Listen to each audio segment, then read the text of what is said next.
Bonjour, nous continuons le cours Comprendre les microcontrôleurs.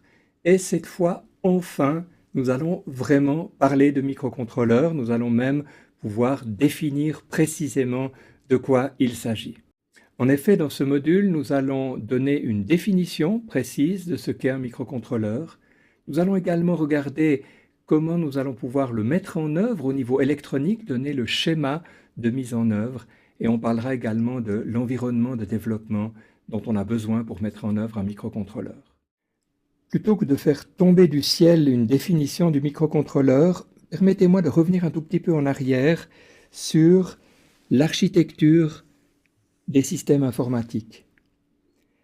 On avait vu qu'un système informatique contient un processeur, qu'il contient une mémoire de programme, qu'il contient une mémoire vive. Et puis évidemment qu'il contient de quoi dialoguer avec l'extérieur, des entrées-sorties. Il y a évidemment une horloge ici qui permet de cadencer le fonctionnement du processeur et donc de l'ensemble du système.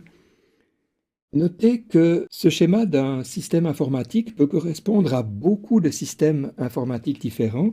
Prenons un exemple concret, la carte mère d'un ordinateur individuel, celui que vous avez l'habitude d'utiliser. Cette carte mère contient un processeur. Ce sera, par exemple, un processeur du type P4, Pentium 4, ou encore ce sera peut-être, si vous êtes fortuné, un i7, la dernière génération en 2013. Ce processeur sera cadencé par une horloge, peut-être de 3 GHz, ou un petit peu plus, ou un petit peu moins. Vous aurez certainement des barrettes de mémoire sur votre système.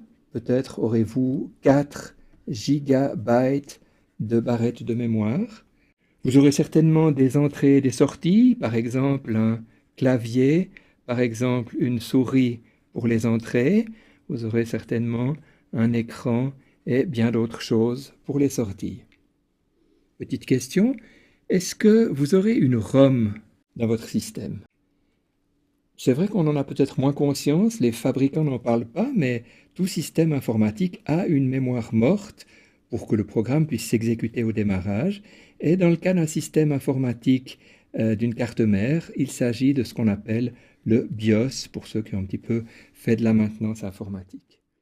Eh bien, figurez-vous qu'un microcontrôleur peut répondre exactement au même schéma bloc que tout à l'heure.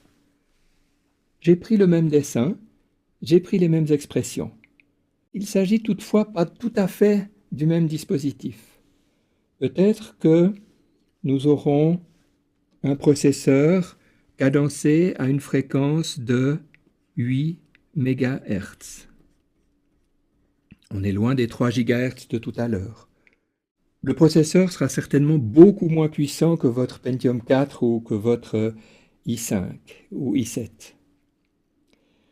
La taille de la mémoire, dans un microcontrôleur qu'on va utiliser, on trouvera 512. Tiens, 512 quoi?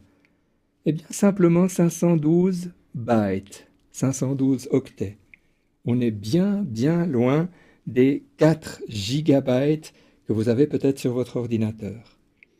On a une mémoire de programme d'une certaine taille, par exemple 16 kilobytes. Ça veut dire, pour un certain nombre de systèmes, qu'on va pouvoir mettre environ 8000 instructions, ce qui est déjà intéressant. Finalement, les entrées-sorties, ce sera effectivement des entrées-sorties binaires avec possibilité de sortir ou d'entrer des 0 ou des 1. Mais ce qui est intéressant, c'est que tout ce système informatique peut tenir dans un seul circuit intégré. On va avoir ici un seul circuit intégré qui va contenir tout ce système informatique.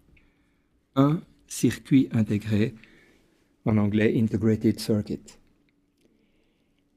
Alors évidemment, la comparaison structurelle peut être faite avec un ordinateur tel qu'un PC. D'autres comparaisons sont un petit peu plus difficiles à faire. On a beaucoup moins de mémoire, on a beaucoup moins de puissance de calcul, Mais on a aussi un système qui coûte beaucoup moins cher, puisqu'on trouve de nombreux microcontrôleurs dont le prix est inférieur à 1 euro. Donc je peux maintenant me lancer dans une définition du microcontrôleur. Le microcontrôleur est un circuit intégré qui contient un petit système informatique. Donc c'est à la fois un circuit intégré, c'est donc un composant électronique élémentaire, peu coûteux, mais il contient tout un système informatique. On va retrouver à l'intérieur un processeur, on va retrouver à l'intérieur des mémoires de programmes et de données, et également des circuits d'entrée-sortie. Étant donné que c'est un circuit intégré, il y a une mise en œuvre électronique qui doit être faite, et étant donné que c'est un système informatique, il va falloir le programmer, donc faire une mise en œuvre logicielle. Essayons de regarder un petit peu plus en détail comment le schéma électronique utilisant un microcontrôleur va pouvoir être dessiné. Ici, j'ai pris simplement le composant microcontrôleur, il n'y a pas de symbole spécifique, donc j'ai mis simplement un rectangle ou un carré. Et là où j'en avais envie, j'ai mis les pattes dont j'aurais besoin. Il y a évidemment ici une patte pour la référence électrique, le 0 volt. Il y a le fameux VCC qui permet d'alimenter notre microcontrôleur en 5 volts, peut-être même pour d'autres modèles en 3 volts ou encore d'autres tensions plus basses. On a également une patte qui s'appelle Reset ici, qui va permettre le redémarrage au début du programme. C'est donc une patte qui existe en principe sur tous les microcontrôleurs et qui permet de relancer l'exécution du programme qui se trouve à l'intérieur à partir de son début. Ici, on a encore une mystérieuse patte qui s'appelle Test, dont je vous dirai quelques mots tout à l'heure, qui va être utile pour la programmation. Et finalement, j'ai ici représenté une seule patte d'entrée et sortie que je vais utiliser dans ce cas-là comme une sortie dans l'exemple qu'on va prendre. Pour compléter mon schéma, eh bien, il faut que je signale que la masse doit être effectivement connectée au 0 volt, qu'il va falloir fournir une alimentation sur le VCC. On va mettre ici une résistance de rappel. On a entendu parler de ces résistances de pull-up, une résistance de rappel sur le reset, de telle manière que le reset ne se trouve pas dans un état indéterminé, une entrée en l'air prend un état indéterminé. Ici, il est nécessaire de lui donner un état précis. Comme le reset est actif à 0, ce que montre ce petit rond, eh bien, il va falloir tirer vers le haut ce signal de telle manière que le reset ne s'exécute pas en permanence et que le programme puisse s'exécuter normalement. Je signale quand même qu'à l'intérieur du microcontrôleur, il y a un système qui fait que lorsqu'on met la tension sur le VCC, je devrais dire entre la masse et le VCC, on a un reset automatique qui s'exécute de telle manière que le programme puisse commencer dans de bonnes conditions. Il faut encore ajouter un composant qui est ici un petit condensateur, un condensateur qui n'est pas de très grande valeur mais qui doit être de bonne qualité, c'est-à-dire avec une résistance interne qui soit aussi faible que possible.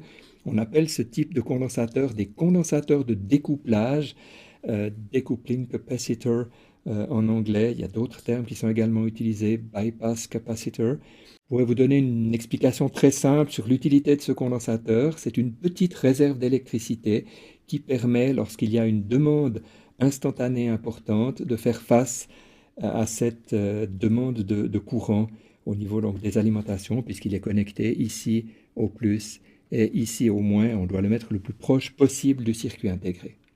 Je vais continuer à compléter mon montage en rajoutant ici un connecteur sur lequel il y aura la patte Reset, sur lequel il y aura cette patte Test et sur lequel il y aura au moins la masse, qui est donc le point commun. Assez souvent, on met également l'alimentation. Ce sera ainsi la possibilité d'alimenter notre montage par ce connecteur. Alors en fait, ce connecteur va être utilisé pour la programmation, donc pour cette étape de mise à l'intérieur de la mémoire morte du microcontrôleur, du programme qu'on a l'intention d'exécuter. J'ai presque terminé. Je peux maintenant très simplement compléter mon montage en rajoutant ici par exemple une diode lumineuse.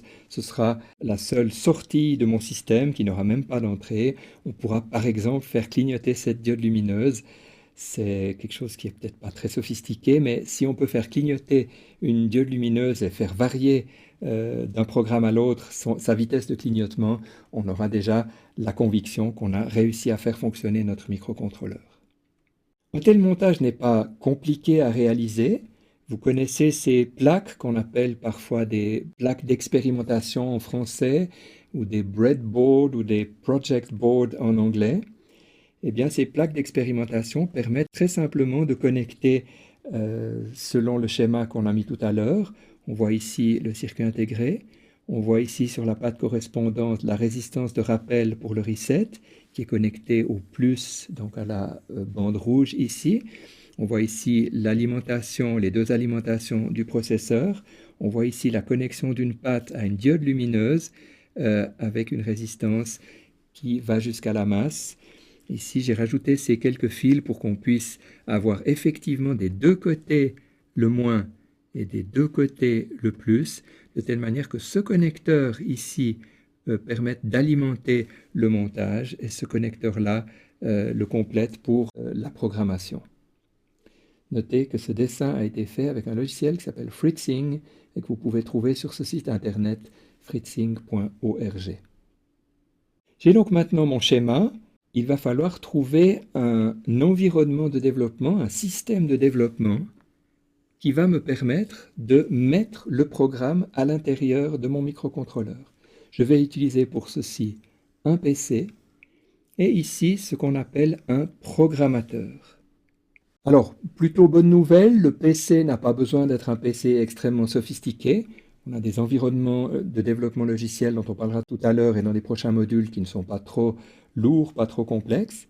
Pour les programmateurs, eh bien, certains sont plus ou moins compliqués. En voici quelques-uns. Celui-ci permet de programmer un PIC. Celui-ci permet de programmer un AVR. Il y a naturellement beaucoup d'autres modèles. Celui-là est quelque chose d'un petit peu plus sophistiqué pour des systèmes un petit peu plus coûteux. Ici, on a un programmateur extrêmement simple qui n'a pratiquement pas d'électronique.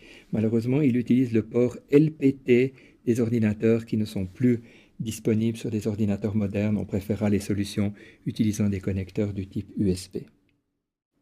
Il existe également plusieurs cartes électroniques, généralement de petit format, telles que l'Arduino que vous avez ici sous vos yeux, qui contiennent à la fois le microcontrôleur, avec des connecteurs pour relier les pattes d'entrée-sortie, mais également le programmateur, et vous reconnaissez sur cette image le connecteur USB. Un autre exemple, c'est le Launchpad proposé par Texas Instruments, qui est aussi une carte très intéressante qui contient le programmateur dans la partie supérieure, qui contient le microcontrôleur avec également des connecteurs latéraux. Et nous allons abondamment utiliser cette carte pour faire des démonstrations durant ce cours, comprendre les microcontrôleurs. Une chose est l'aspect matériel, une autre chose est l'aspect logiciel. Vous voyez ici des environnements de développement. Celui-ci correspond à l'environnement de l'Arduino, celui-ci correspond à l'environnement du MSP430. Vous voyez qu'ils sont extrêmement similaires l'un à l'autre. On a même pratiquement le même programme qui est écrit. Et ces logiciels donc, vont permettre d'écrire des programmes, de les convertir en langage machine et ensuite de les envoyer sur la mémoire du microcontrôleur. Il existe aussi des environnements plus sophistiqués. Ici, par exemple, l'environnement qui s'appelle Code Composer Studio, qui est proposé avec les processeurs de Texas Instruments, entre autres les MSP430. On utilisera aussi durant ce cours ce logiciel de telle manière qu'on puisse apprendre à utiliser un certain nombre de fonctionnalités avancées, en particulier qui se cachent derrière ici cette touche Debug, la possibilité de voir en quelque sorte à l'écran de l'ordinateur les instructions s'exécuter à l'intérieur du microcontrôleur. Nous avons donc appris aujourd'hui ce qu'est un microcontrôleur. Je rappelle cette définition. C'est un petit système informatique contenu dans un seul circuit intégré. On a également vu comment dessiner le schéma pour la mise en œuvre de ce microcontrôleur et on a effleuré quelques solutions matérielles et logicielles qui vont servir de système de développement, qui vont donc permettre de développer des applications à base de microcontrôleurs.